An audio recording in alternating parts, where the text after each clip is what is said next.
જય શ્રી રામ, હર હર મહાદેવ.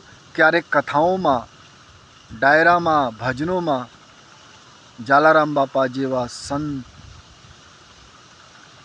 દેવી દેવતાઓનું, હનુમાનજીનું, ભગવાન કૃષ્ણનું, રામજીનું, શિવજીનું અપમાન થાય ત્યારે લોકો દાંત કાઢે, સાંભળે અને દાન પણ ખૂબ કરે છે.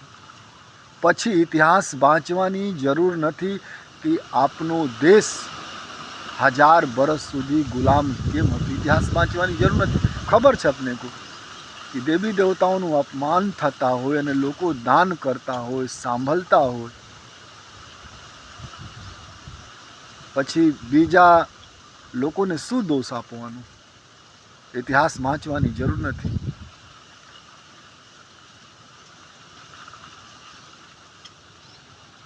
ઇતિહાસ વાંચો તો મહાપુરુષો જે છે એના શત્રુ ઘરના લોકો હતા.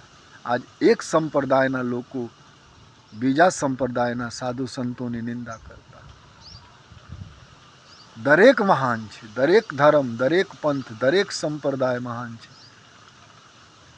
પણ જ્યારે વ્યાસપીઠ ઉપર ભજનોમાં તપસ્વી લોકો ન આવે ત્યાં સુધી અપમાન થશે અને દરેક દોષી છે.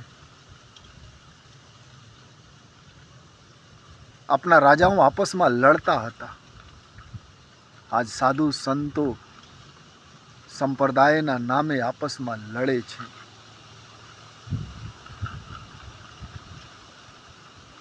એના કારણે આપનો દેશ વિદેશીઓ માટે સુલભ હતા, ગુલામ બનાવવા માટે સુલભ હતા.